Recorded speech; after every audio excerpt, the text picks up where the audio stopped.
Whenever you're ready. Okay, you all watch movies, right?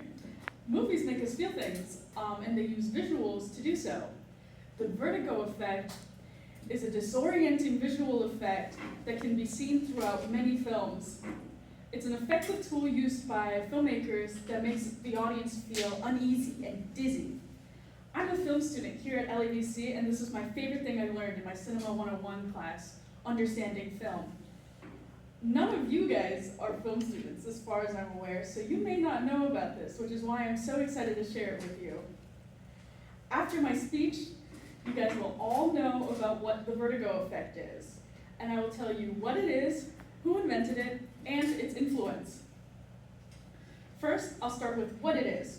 The Cinema Waves blog defines it as the dolly zoom, aka the Zolly, as a cinematographic technique that creates a visually unsettling experience by simultaneously zooming in and dollying backwards, or vice versa. And you already know what zooming in is because you all have cell phones and you all zoom in and zoom out all the time. But if you're unfamiliar with what a dolly is or what dollying is, a dolly is the term for a camera mounted on what's it called, like a wheeled platform for smoother horizontal movement. But more specifically, dollying is for moving forwards and backwards, because if you move from side to side on a dolly, that's also known as trucking. But see, when you combine dollying and zooming in and out in opposite directions at the same time, you get really dizzy, because it's like, whoa, what's going on? Because the background stays the same, but the subject becomes closer, and it's just really interesting to look at. And now that you know what it is, I'll tell you who invented it. Now, the vertigo effect, or the vertigo shot, is named after the movie it first appeared in and originated in. The 1958 film Vertigo, directed by Alfred Hitchcock, in which the main character gets vertigo because he has this horrible fear of heights and it makes him really dizzy. But that film is so cool because it has this, I watched it recently actually, but it's like every time he looks like over the edge of something or he's like too high up, even like 3 feet, the camera does this really cool thing where it gets really like disorienting and it's really effective. And the usage of this advanced filming technique to impact the audience, how the audience feels with this effect, is why an article by the Harvard Crimson agrees that Alfred Hitchcock is well deserving of the title of Master of Suspense.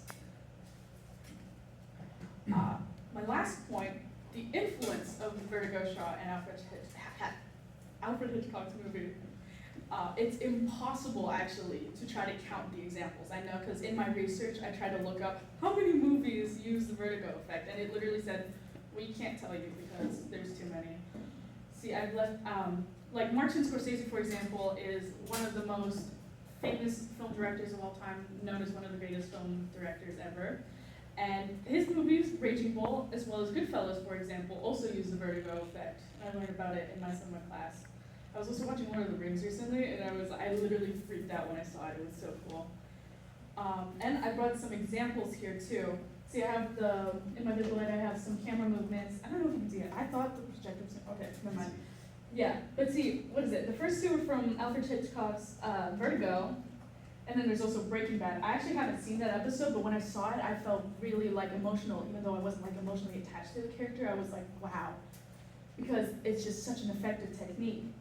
And there's also Jaws. Jaws is like one of the most famous examples of the vertigo shot in film, in the get out of the water scene.